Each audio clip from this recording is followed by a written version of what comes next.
ประตูทางเข้าเนาะพ่อแม่พี่น้องหลังคาซุ้มประตูทางเข้าเพิ่งจะได้ใส่หลังคาปิดจั่วปิดหยังแล้วเนาะพ่อแม่พี่น้องค่ะนี่ก็ถือว่าเสร็จไปอีกยังตานี่เพิ่นกับสิยกขึ้นไปประกอบค่ะนี่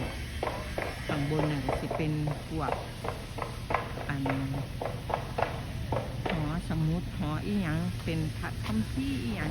นั่นปากปีก็สอบถามพวกแม่ค้าผู้เป็นอยู่แถวนี้เนาะเพิ่นก็บอกให้ฟังค่ะว่าเป็นจังซี่เวลาเฮายางเข้ามาส้มข้างในนี่เฮาก็รอดพระคัมภีร์พระไตรปิฎกอหย่างพวกนี้มาเลยพ่อแม่พี่น้องค่ะ